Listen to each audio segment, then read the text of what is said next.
Hi எல்லாருக்குமே நமஸ்காரம்ட்டலாம். இன்றைக்கி ராத்திரி 8 மணிக்கே வந்தாச்சு. என்னென்னா கார்த்தால 6 மணிக்கு போய் நடுவில் ஒரு சும்மா தான் வந்தேன்.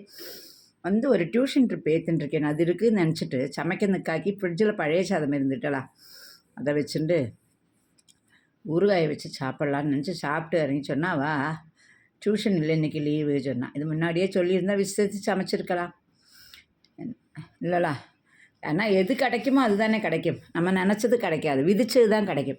அதனால் ராத்திரி இதெல்லாம் தீர்க்கணும், நம்மளோட ஆசைப்பட்டது திங்கணும்னு சொல்லிவிட்டு இன்றைக்கி 8 மணிக்கே வந்தேன். சேமியாவில் ஒரு டிஷ் பண்ணலாம், புதுசாக நான் கண்டுபிடிச்சதாக்கண்டலாம். நீங்கள்லாம் பண்ணுவேலான்னு தெரியலை, நான் புதுசாக கண்டுபிடிச்சேன். உருளைக்கிழங்கு, கேரட்டு பொடி பொடி பொடியாக அந்த சாப்பரில் நறுக்கினேன். பச்சை பட்டாணி இருந்தது, அதையும் போட்டேன். அப்புறம் வெங்காயம், தக்காளி பொடி பொடியாக அந்த சாப்பரில் பார்த்தீங்கன்னா பாருங்கள், அரைக்கிற மாதிரி இருக்கும், அப்படி நறுக்கி வச்சேன். அதுக்கப்புறம் பன்னீரும் நறுக்கி வச்சுட்டு, சரி என்னமோ நம்ம ஃபேஸ் வந்து ரொம்ப டல்லாக இருக்கிற மாதிரி இருக்கிறதானே இருக்கும். ஆனால் கூட ஒரு ஆசை தானே நம்மளுக்கும் அழகாக இருக்கணும்னு. அதனால் சரி கொஞ்சம் ஆவி பிடிப்போம் அப்படின்னு சொல்லி, ஆவின்னா பேயல்லாட்டலா சுடுவெள்ளத்தில் விடுற ஆவி பிடிச்சி முகத்தில் அந்த ஹோல்ஸ் இருக்கும்ல, அதில் இருக்கிற அந்த ஆவி பிடிச்சா வெளியில் வரும்னு சொல்லுவாள். சரி சொல்லி ஒரு 5 மினிட் பிடிச்சேன். 50 வரட்டும், ஒரு ஆசை தான், அழகாகிடுவேனான்னு நாளைக்கு சொல்லுங்க நீங்கள். இன்றைக்கி தெரியாது, நாளைக்கு தான் தெரியும் என்னோடய அழகு. அப்படி ஆவியை பிடிச்சிட்டு மருந்தை கழிச்சேன். பிஃபோர் ஃபுட்டுக்கான மருந்தெல்லாம் சமத்தாக கழிக்கிறேன்ட்டு சுகருக்குன்னு.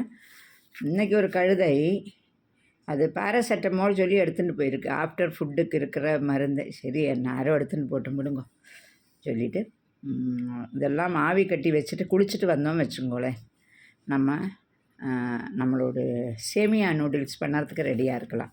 என்னென்னா கடையில் அந்த நூடுல்ஸ் எனக்கு பிடிக்காது, ஒரு மசாலா வாசனை வரும். அதனால் நம்மளே அந்த சேமியா இருந்தது பாருங்க.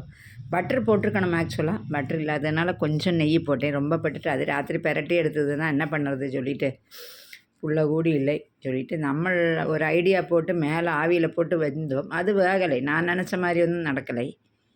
எல்லாம் பெரிய தாமு ஷெஃப்னு நம்ம நினச்சின்னு இருக்கோம், இல்லை. அப்புறம் அதுக்குள்ளே போட்டப்போ தான் அது வந்தது. ஆவிலேயே கட்டலான்னு நினச்சேன் சேமியா, ஆனால் அது அப்படியே நின்றுது. அதுக்கப்புறம் சரி நம்ம இதெல்லாம் பார்த்தலாம். அந்த சாப்பரில் அத்தனை பொடியாகும், இது பொடி பொடி பொடியாகும் பார்த்தலோ. இவ்வளோ பொடின்னா அத்தனை பொடி சூப்பராக இருக்கும் அந்த சாப்பரு. இந்த சாப்பர் வந்து நான் பெங்களூரில் வாங்கினேன்ட்டலாம், 800 ரூபாயாக்கும். கடையில் நான் கடை திறந்தேன்னு சொன்னேன் இல்லைலாம், அப்போ லலிதா எனக்கு கிஃப்டாக தந்தது. நான் வாங்கினதில்லை, பைசா கொடுத்தா, அவள் தான் பைசா கொடுத்தா.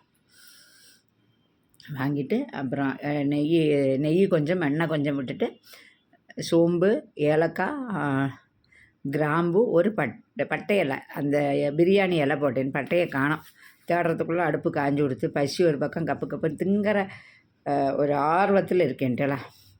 இது என்ன டிஷ்ஷுன்னு வந்து நானே பேர் போட்டுன்றதாக்குது, என்ன டிஷ் பேருன்னு தெரியாது. நானே தோணின மாதிரி சென்னாக்குன்ட்டலாம். எனக்கு தோணித்து இப்படியெல்லாம் பண்ணலாமா அப்படின்னு. தக்காளியை நல்லா இப்போ வெங்காயத்தை வதக்கினேன், தக்காளியை போட்டேன், கரம் மசாலா, மஞ்சப்பொடி, அப்புறம் மல்லிப்பொடி எல்லாத்தையும் போட்டேன். இஞ்சி பூண்டு நான் எப்பவுமே போட மாட்டேன், எனக்கு அது பிடிக்காது. நான் இது பேசுகிறத உள்ளங்கால் சொரியறது. ஊர் பயணம், இப்போ தான் ஊருக்கு போயிட்டு வந்தேன், இனி ஊர் தான் அடிப்பேன். அப்படியே பொடி பொடியாக நறுக்கி வச்ச பன்னீர் பார்க்குறதுக்கு அழகாக இருக்குல்லடா. உண்டாக்கிட்டு சாப்பிட்டா தான் தெரியும், பார்ப்போம், ட்ரை பண்ணுவோம். என் பிள்ளைக்கு இதெல்லாம் பிடிக்காததுனால இந்த 2 நாளும் எனக்கு பிடிச்ச டிஷ்ஷுகள் எல்லாம் அசத்தி சாப்பிட்ணுன்னு முடிவு பண்ணியாச்சு. என்னென்னா அந்த ஆணுங்களுக்கு வேண்டி நம்மளை ஒருக்கா அவளுக்கு ஒருக்கா சமைக்கிறதுக்கே இந்த லேடிஸுக்கு கஷ்டம். நிறைய லேடிஸு இந்த ஆணுங்களுக்கு சமைச்சு வீட்டில் இருக்க ஆணுங்களுக்கு சமைச்சிட்டு நம்மளோட என்ன சாப்பிட்றதோங்கிறதே நம்மளுக்கு மறந்து போயிடுது, தெரியுமோ? அப்படியாக்க நம்மளோட நிலைமை பார்த்தீங்களா. சூப்பராக இருக்கட்டாலும் நல்ல வாசனையும் வருது, பட்டர் இருந்தால் சூப்பராக இருக்கும். பார்த்தீங்களா, அருமையாக இருக்குது. ஒரு ஸ்பூன் சாப்பிட்டு பார்த்தேன், ரொம்ப நல்லா இருக்குது. ஆனால் என்ன தான் நம்மளுக்கு இருந்தாலும் நம்மளுக்கு இந்த ஊறுகாய் இல்லாமல் ஒன்றுமே இறங்க மாட்டேங்கிறது பார்த்தாலோ. அது என்னமோ சின்னத்துலேயே இருக்கிற பழக்கமாக என்னமோ தக்காளி தொக்கு வச்சு சாப்பிட்டே ரொம்ப சூப்பராக இருக்குது. நீங்களும் வேணால் ட்ரை பண்ணுங்கள்.